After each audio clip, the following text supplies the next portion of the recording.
Welcome. I'm John Walters, President and CEO of Hudson Institute. With me today, I'm very pleased and honored to say, is Senator Phil Gramm. This is kind of a second visit to Hudson by Senator Gramm, which I'm very grateful for. The last time he came and explained we better start paying attention to the deficit and what the real sources of the deficit are.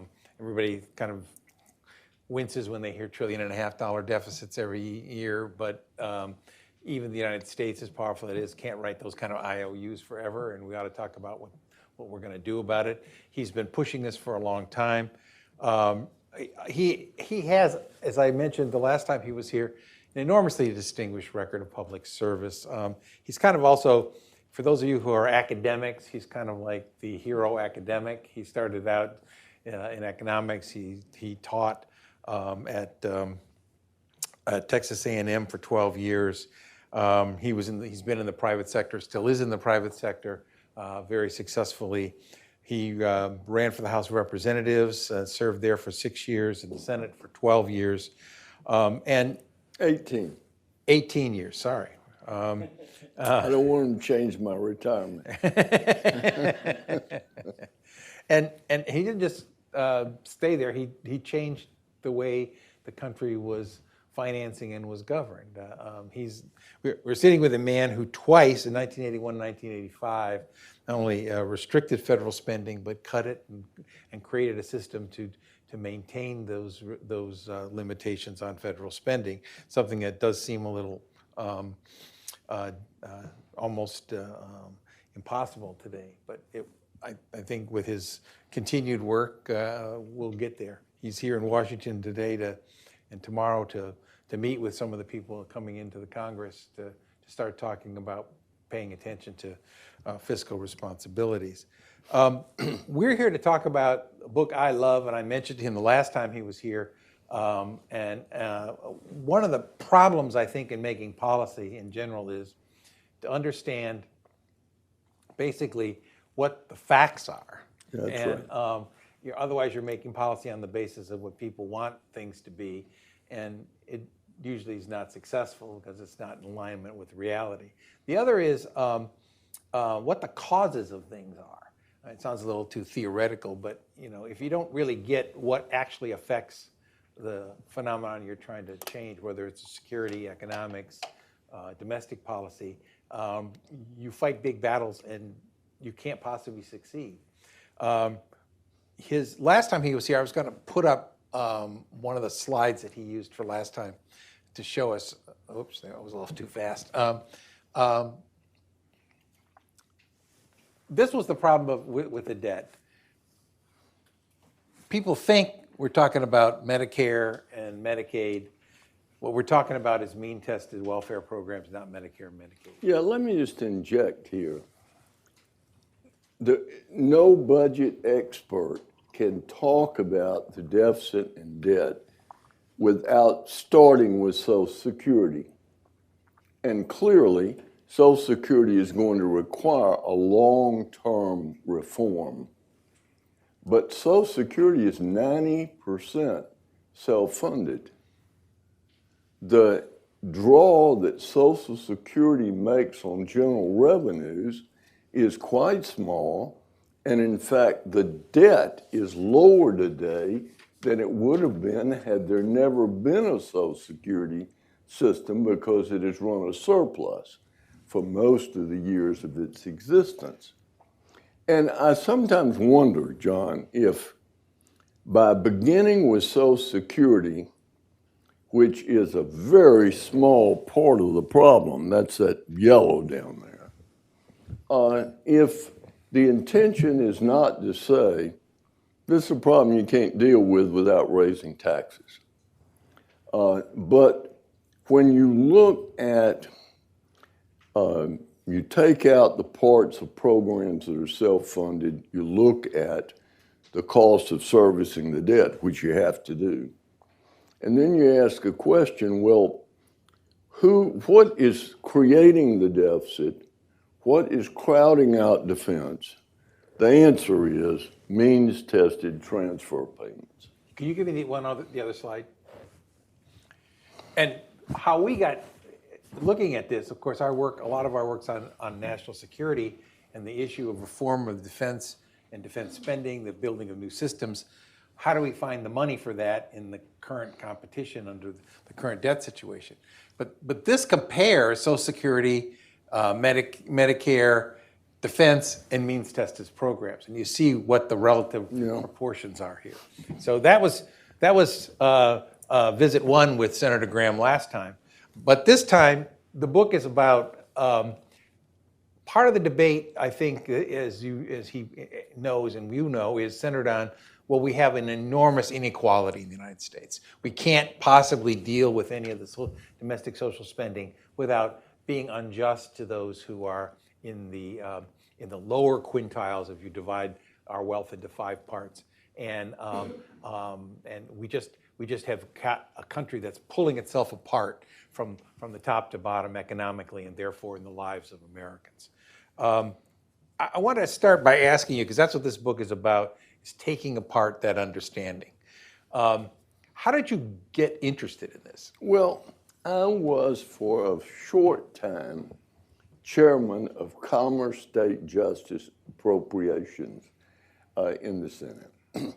And I had jurisdiction over the census. And I had been working on the budget since 1978.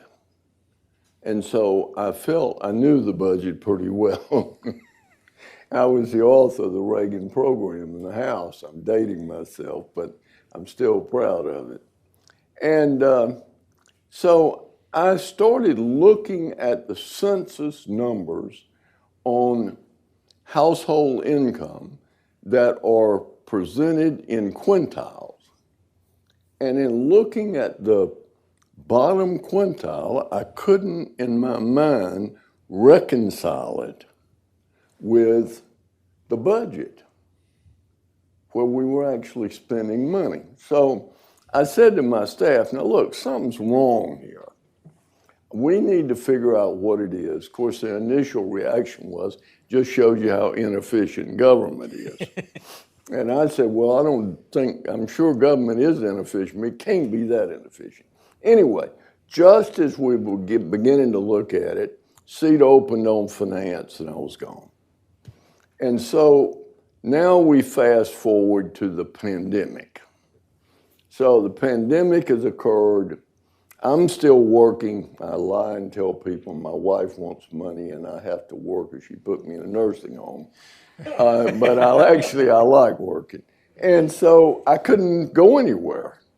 And so the Census Bureau came out with its numbers for 2017 on household income. And 2 weeks later, the Bureau of Labor Statistics came out with its numbers on household consumption by quintile. And so in 2017, household consumption for the bottom quintile was twice what the income was. And on the top quintile, they were consuming only 50% of their income, when there was no evidence anywhere that the thrift rate was that high. And so I said, okay. And so I called up Bob Ekelund, who's a distinguished scholar, and we started out in academics together, and we started looking at it. And as we started looking at it, we discovered John Early, who had been assistant commissioner of the Bureau of Labor Statistics twice. And so anyway, to make a long story short, that's how we got into it. And here's what we found. In 1947, the census, with its then abilities to engage in sampling, decided to define income as cash payments. That is cash or cash equivalent. And it made sense in 1947. Very few people got fringe benefits. Government welfare was in cash. it was about a 95% accurate measure, and for government or anything else, that's pretty good in statistics. The problem is when the war on poverty came, virtually every program was in kind. The government didn't give people cash. It gave them a debit card that they could buy food with. It gave them Medicaid they could buy health care with. It gave them rent subsidies they could pay rent with. And none of those payments were counted by the Census Bureau then or now. So the Census Bureau counts only 0.9 trillion of 1.9 trillion of transfer payments as income to people that get the payment. And it doesn't take taxes into account at all. So 40% of the gross domestic product of the nation is not counted as income by the Census Bureau. Now, this makes a profound difference. The census says the ratio between the top and bottom quintiles is the top quintile has income that's 16.7 times as big as the bottom quintile. But when you take into account transfer payments and taxes, it's actually 4 to 1, not 16.7 to 1. Now, you can say 4 to 1 is too big, but it's a very different debate than 16.7 to 1. The Census Bureau says that the poverty rate is about 12%. But when you count all transfer payments as income, the poverty rate actually is about 2%. And the 2% that are poor, by and large, are people that have fallen through the cracks. Increasing food stamps or rent subsidies is not reaching these people because they got physical problems and mental problems, or they've got drug problems or alcohol problems. And so then the big finding, in my opinion, is when we went back and looked at what has happened to income distribution over the last 70 years, from 1947 to the present, Census Bureau says that inequality has grown by 22.9%. Bernie Sanders says income inequality in America is obscene, unsustainable, and un-American. And Economist magazine says income inequality is high and rising.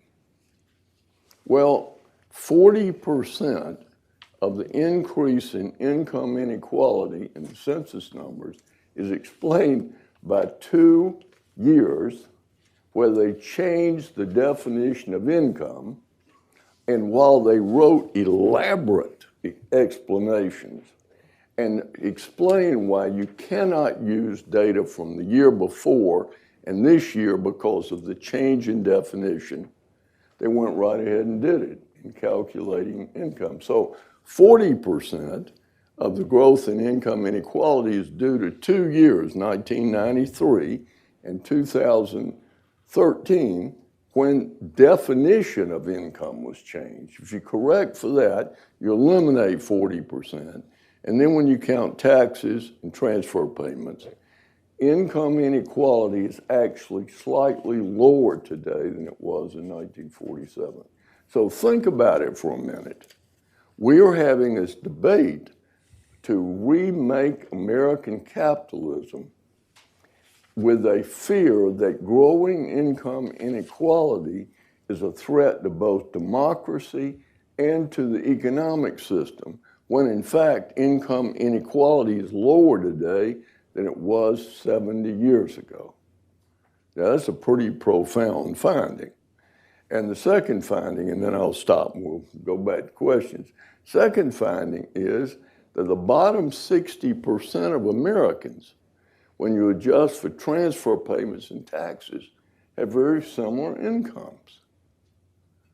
And so the effect of that is that we've crippled the incentive of low-skilled people to work. When the war on poverty started, 68% of people in the bottom quintile that were of prime work age worked. Today it's 36%. And the amazing thing, and that's that number right there in red, the amazing thing is that 36% work. It tells you something about how strong the work incentive is in the country, because the incentives to work are very, very small. So that's how we started it. And then we go on from there. Why is earned income inequality growing? Who are the super rich? Do they pay their fair share? Is opportunity alive and well in America? Those kinds of issues. That's what the book's about. Well, what's also striking about the book is, one, all these dire predictions about the failure of the American system to serve all Americans are not true. That in fact we should be proud of, happy about. We should be celebrating what's happened in America. And two, that the actual performance of the system, what it is doing is not failing to provide opportunity for the poorest Americans. What it's doing is encouraging the poorest Americans not to take, as you point out in the book, full advantage of the ability to earn and succeed in America. It's not that they're grossly unequal, but they're being made by not working. They're made to fail to participate fully in what could be a much richer life for them.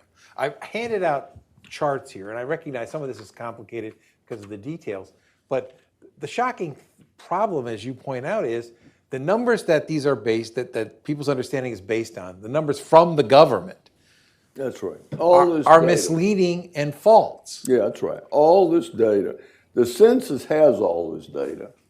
They just don't use it. Or it comes from other government agencies. And it's interesting in the debate, I presented this book at Harvard, Chicago, Stanford, and all over the country. And no one has said the figures are wrong. If I were going to attack this, I would attack it as one guy did at Harvard. And that is, he said, well, first of all, he said, if you're really an expert in this area, you know these numbers. In response, Larry Summers said, well, if you know these numbers, why the hell didn't you tell anybody? Because we're having this debate in the country about them. And the second argument was, you can't eat Medicaid. Well, my response was obvious, and that is, well, you can't eat Blue Cross Blue Shield low option either, but Americans, millions of American middle-income families buy it because it's in their interest to buy it. So, and then I asked, would you value Medicaid as zero? And so the people who have an interest in the current welfare system, their response to the book is basically, we don't want to talk about it. Now, the book was rated as one of the best books of the year by the Wall Street Journal. It won the Hayek Prize and $50,000, which I'm grateful for. But I wrote the book because I want to affect public policy. And we are beginning to get Congress to look at making the census count all transfer payments and taxes. I mean, it is, and if you look at all of this stuff you read, there's a sort of a gimmick behind each part of it. Let me just pick one. The ProPublica article where they had the stolen tax returns, you remember that? And Warren Buffett wasn't paying his fair share. Well, if you look at what they actually did, somebody stole the tax returns, and they had them. And they apparently took Warren Buffett's income. He ain't poor, that's clear. But they didn't take his taxable income off the return. They made up an income. And the income was what his income would have been if he sold everything he owns every year. And on the basis of that, they claim he's not paying his fair share. So there's a gimmick in all these things. And in Piketty, many of you have heard of Piketty, this famous French economist. And he portrays this inequality by first taking the top 1% and then comparing them to the bottom 50 or bottom 90. And then he counts no government transfer payments and doesn't take into account taxes. And then he has the final bait and switch. He doesn't really use their income. For high-income individuals, he uses the appreciation of everything they own every year, which would mean you'd have to sell it to pay the taxes on it. So that's the kind of, you read that stuff in the paper and you get confused. And in fact, President Biden in that debate quoted the number from, he didn't know where it was from, but the number was from ProPublica about the rich not paying their fair share. Well, it was a totally phony number. But the media does not hold anybody accountable. It's a totally different world than when I was here. I never said anything I didn't think was right or true. Now, I may have said plenty that turned out not to be right, but I didn't say it knowing it was wrong. Now, and the media would have just jumped down my throat. But now it just passes. It's very harmful to public policy and the democratic process itself. Well, it's very harmful to patriotism. I can't believe in my country because it's a country that is run by the rich. This is one, I know charts are complicated, so and I handed them out so you can look at them if you want to. You don't have to. This is the chart you have in the book on the super rich. Yeah. And it shows you what people are paying on a combined, on earned income and what their taxes are. And this is all IRS data. And you look this goes here, to the real super rich, the top 400. There's different categories here, from the basic 5 quintiles to the top 1%, to the top 0.1%, to the 0.1, yeah. to the and notice 0.01%. that it's clearly progressive up to $7.4 million. And then because people there are very few people here, as you can see, 1,200, 1,200, 400. But because so much of their income is coming from capital gains, and we tax at a different rate. And then up here, people are giving away vast amounts of money and writing off part of it. So the tax rate dips into the 30s. But the point being that the argument, if you think the rich ought to pay everything, they're not paying their fair share. But if you ask most people, it's 40.9% fair. I think most people would say it's too much. And that's basically what people are paying. So this idea the rich aren't paying their fair share. Another point we make in the book, if you took every penny of income of every billionaire,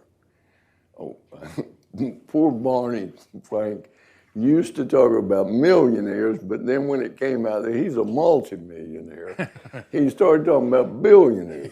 If you took all of their income we don't already take, you couldn't have funded the government in the year 2000, federal, state, and local, for a week. for a week. There are not enough rich people. We need more rich people, and there are not enough of them to make that much of a difference. And also, I don't love my country because it's ruled by rich people. Well, how did you love colonial America? Or George Washington was the richest man in North America. And yet, according to King George III, he was the greatest man in the world. And his grandmother came here as an indentured worker. Anyway. Put the next slide up here. I'm not going to go through all the slides and ask you to explain them, but Yeah, this is a really important slide.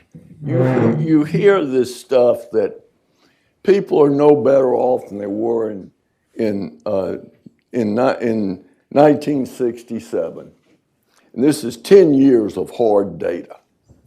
The truth is that 66.3% of all households in America are as well off today in real purchasing power as the top 20% were in 1967. I'll give you a little trivial example. The gal who runs my life, supposedly she works for me, but I work for her. And so she bought her first house, and she typed all this stuff. So, okay. So anyway, she says, I know this is true, but she says, it seems so hard to make ends meet. And I said, well, her name's Mariel. I said, Mariel, well, maybe your ends are way out there. And so I said to her, now you just bought a house. How does that compare to the first house that your parents bought? And her response, my house is nicer than any house my parents ever lived in, including the house they live in today. And believe it or not, that's not that unusual. We just don't remember, unless you're old, like me, you don't remember what the real world was like. And it's so dramatically improved. In 1967, most people had no air conditioning. Now 80% of all poverty housing in America is air conditioned. In 1967, almost half of houses did not have full indoor plumbing.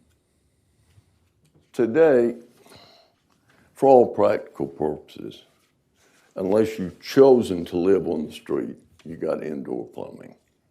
Those are all changes that we just pocket and forget about. let me ask a little bit about the implications of this. One, you could say, well, why don't we first start using government agencies to tell the truth? Why don't we stop distorting the underlying reality? Some of this is a political matter because it's tied up in our politics, so political figures are going to use the dire construction as a weapon. But what's striking is the people who don't have a vested interest in tearing down the economic success of the United States aren't saying this. Yeah, well, one of the things we decided in writing the book is the three of us have different politics. But we all are economists or statisticians. And we were setting out to try to get the facts straight. And we agreed on that principle. But we agreed not to try to attribute any motives to these decisions that have been made. So we don't discuss that in the book, and we don't get into politics in the book, or at least that was our effort. But in 1947, what they were doing made sense. No, I don't have any dispute with that. The question is, when all of these welfare programs came into effect and really were funded for the first time in 1967, why didn't the government changed the definition of income that the census uses. And that's a question that's very difficult to answer. In each new program, you remember when President Biden was trying to raise the refundable tax credit and said it'd cut child poverty in half. Well, I wrote an article in the Wall Street Journal saying it won't. They won't cut poverty of children in half because census won't count it. And so sure enough, when the formal census household income came out, poverty actually went up a little. And so the Biden administration, I think, pressured them to put out a supplemental measure that said what it would have been had you counted it. And so, I mean, it's just a farce. And look, remember, a refundable tax credit is a check from the Treasury. It's a cash payment. Well, why don't they count it? Well, because they don't take taxes into account. So when you get your paycheck and you're looking at all those things that are taken out, the census is counting your income as if they weren't taken out. Well, that makes no sense. You don't ever even see the money. But that's the way the numbers are set. Now, the Bureau of Labor Statistics is measuring what you consumed, and they caught it. And that's, you know, the difference in those numbers. Interesting. When I discovered that consumption was twice income for the bottom quintile, and then I went back to 67, it's not a straight line, but it's almost a straight line that consumption grows over income basically on a straight line basis for 50 years because of the undercounting. Now, after you do all this analysis, you point out there are two things that affect the wealth of individuals and the difference in the wealth of individuals in the United States today. You want to talk a little bit about those two things? Yeah, well, there are a bunch of things, but there are two big ones. The first is, do you work? Look, the American economy is like an escalator. It's moving up. If you go to work and you get in a job, you go up with the escalator. If you're walking up, you go up faster. If you stumble down, you go up slower, but you go up. If you don't work, your income is totally dependent on the government. And so the first thing is, do you work? And so one of the conclusions we reach in the book, which we don't see as being political, is that we need a mandatory work requirement for means-tested programs for able-bodied people. That if you're going to draw these benefits and you're able-bodied, you've either got to work or you've got to go to school to prepare yourself for work, but you just can't sit around. And look, there are a whole bunch of studies now that have come out that have found things like the most important thing for the success of children growing up in poverty is being around adults who work. Don't even have to be their parents. So, and I guess, you know, I have my own biases, but I just don't believe a life spent idle. And increasingly now, see, another thing has changed. We think of poverty as this mama with a whole bunch of children. That's 50 years old. Poverty now is one or two people. The poverty household average is 1.9 people now. So a lot of these people have qualified for Social Security disability because the standards have just gone away, and they get Medicaid, Medicare, and so a lot of these people are sitting around watching television, taking dope all day.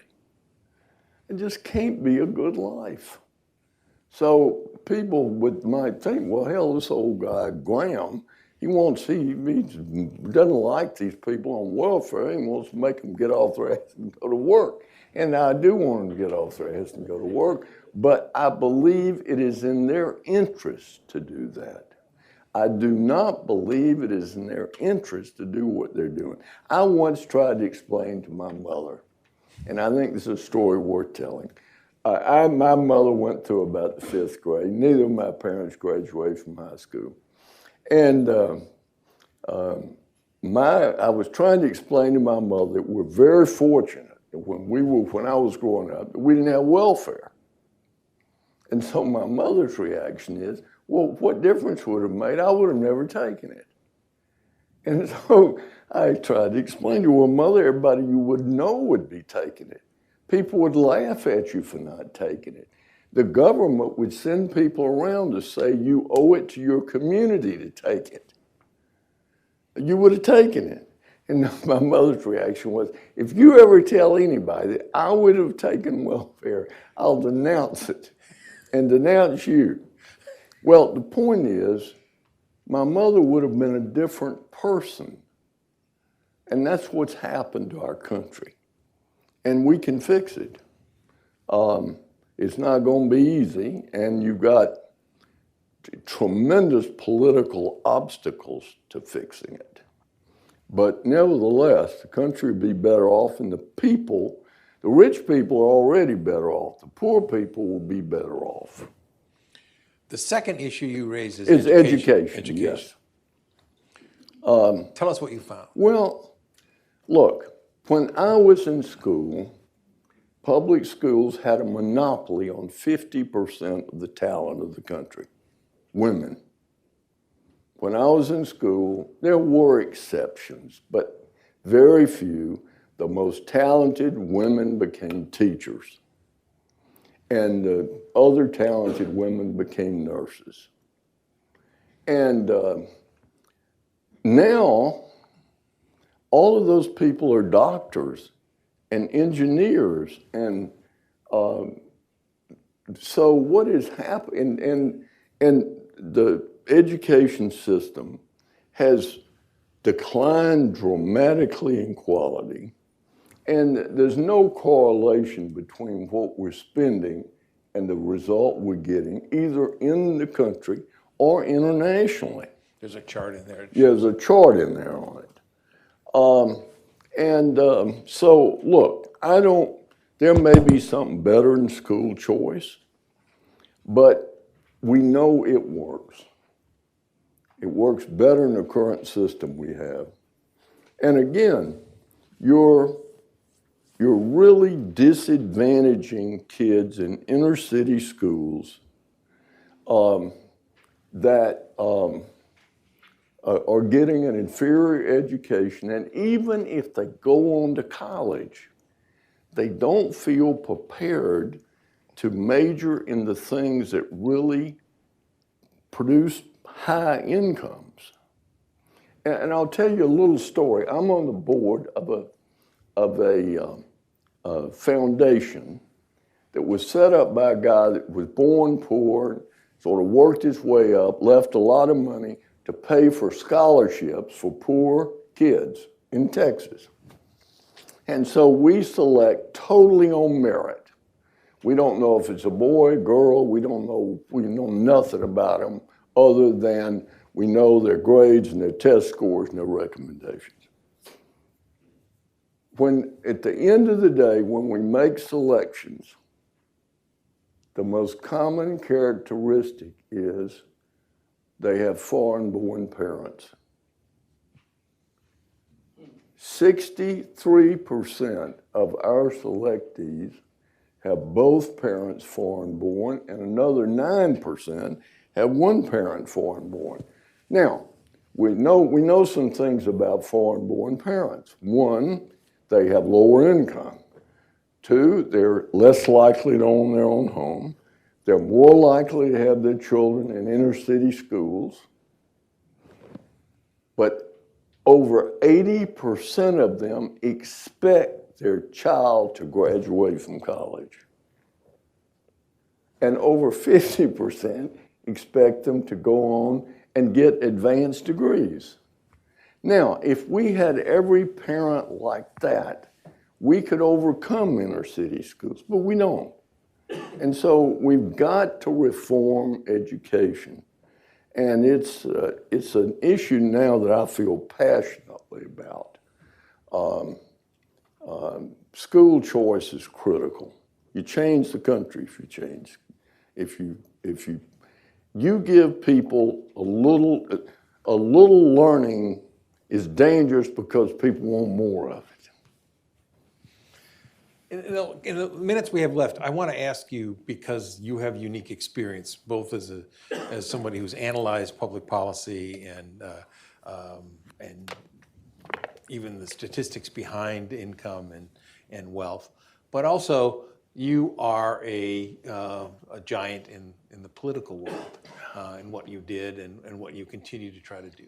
What's the path to both first getting the information we tell the American people right? How do you change the government reporting to make it honest so people can kind of begin to deal with this? And then what's the path for things like the welfare reform that you talked about? Well, I think I have a better handle on the problem than the solution. Let me say that right up front. We have got to get, and I think we have a chance here now, with the new Congress and the new president. We have a chance to get Congress to straighten the facts out. If we straighten the facts out, just report the facts, we'll change the debate. It becomes very, very difficult. You know, in 1967, the federal government, all welfare programs provided an average of $9,700 per bottom quintile family. Today, it's over $50,000. Okay? You can't stand up and defend that when you've got to admit that we had 68% working before, and now we've only got 36%. It's just not defendable. And so there's something in this old biblical adage, you shall know the truth and the truth will make you free. So I'm working on that. How do you change policy? Well, we changed it in the Reagan years, but here's what we had to work with. We had 9 years in a row in the 1970s and through 81 where the inflation rate was higher than 9.2%. 9 years in a row of inflation as high as the highest inflation we just had. And it was devastating.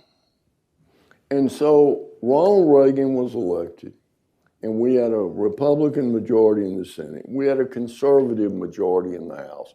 There were still Democrats who were very conservative then.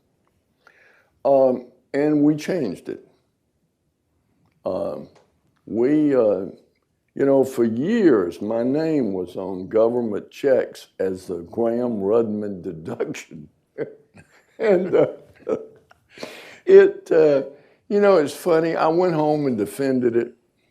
It's just like when I killed the oil import fee and I was a senator from Texas. It was hard, but I had an explanation, and I went home and I defended it.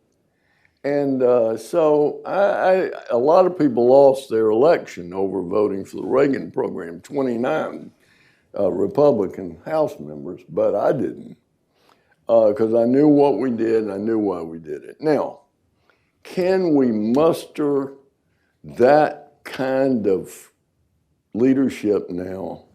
I don't know. This is the best chance we've had in quite a while. And look, this problem's not going away. Countries don't go broke because of the size of their debt. They go broke when they can't pay interest, when they can't make the interest payment. And it's now bigger than defense. Yeah. And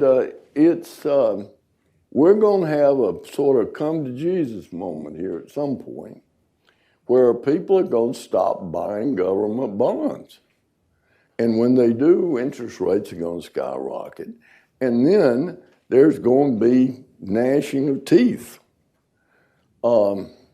I wish I could be young again and be there when it happens. But, you know, I've had my day. We did it when it had to be done. And look, I know it's easy to get discouraged and say, my God, where are the Jeffersons and the Adams now that we need them? But remember, John Adams in 1775 wrote a letter to Abigail Adams saying that Americans were going to make the most important decisions ever made in the history of mankind, and that there were not leaders in the country worthy of that effort. And yet he was surrounded by the greatest assemblage of leadership the world ever known. And he didn't know it. So maybe they're out there. I'm waiting for them. I'm ready. Well, with that, we'll be happy to take some questions from anyone in the audience. Sure. Please just say who you are and make it a question. Yep. Mark Lerner, what about the gap between what people earn today? Is that growing, and is that a problem for you? Big gap in what people... What people are being paid, like the CEOs that make millions? No, it's not a problem for me. It's, look, the people that own these companies, they think they're worth it. Are they worth it? It's their money. I don't know. I have worked for people that were worth vast amounts of money, and I worked for people that were being paid a lot of money that I didn't think were worth it. But it's, when people are spending their own money, it's their choice. I'm not, and let me say this about Warren Buffett, for example. Who is poorer because he's richer? Or Bill Gates, or Elon Musk. How am I poor? I have a satellite on my house that Elon Musk built. And I put it up. It's 1/10 the price of what I was paying. I live way out in the country. And it's 3 times as good. So he's the richest man in the world, but I'm richer because I got an internet 40 miles out in the country that works.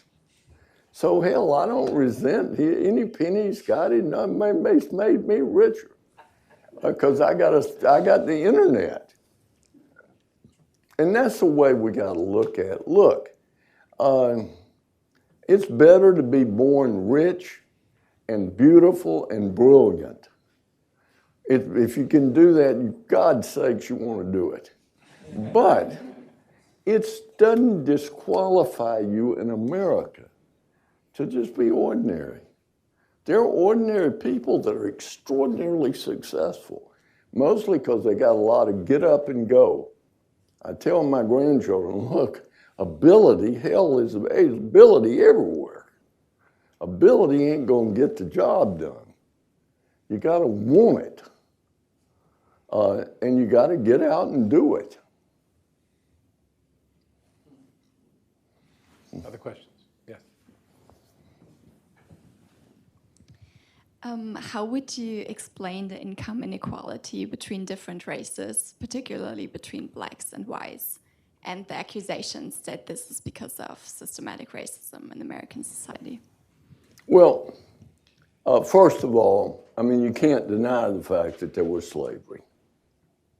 And you can't deny that blacks got a later start. But also you can't deny that Asians came to this country with nothing and that they've been more successful than whites. So I think the first thing you've got to do, and also blacks are making more progress. The gap has gotten smaller. Education is a big factor here. See, I believe, based on my own experience, I failed 3rd, 7th, and 9th grades. I didn't learn to read till I was in the 10th grade. I believe there's extraordinary talent in ordinary people. I had Oak Cliff, South Dallas, 100% black high school in my district. And I always thought, my God, there must be a lot of talent in that school that is never discovered. So I think education is important. And I also think you've got to provide quality education and opportunity, and then it's up to people. But again, you can say, well, he was born rich and I was born poor. I'm at a disadvantage. But I never will forget one day on a bus, a guy in my school was came up to me, the richest kid in our school, said to me, I envy you. And I said, are you crazy? He said, yeah, I envy you because everything you ever do in your life, you're going to get credit for. And nothing I do, I'm never going to get credit for. And it was so true. It's so true. It had a profound effect on my thinking, hearing him say that. So, I guess if you're black and you've got to view, my God, look what I can achieve. Nobody's ever going to say they were giving it to me. Now, and Lynn, I think we're making a bad mistake with quotas and set-asides and preferences. You put people where they shouldn't be. And see, I don't accept the fact that you got to do that.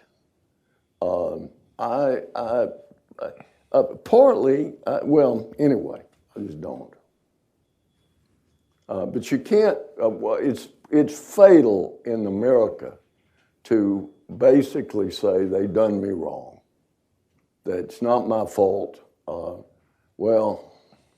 It may not be your fault, but you're going to pay the price if you don't get with a program.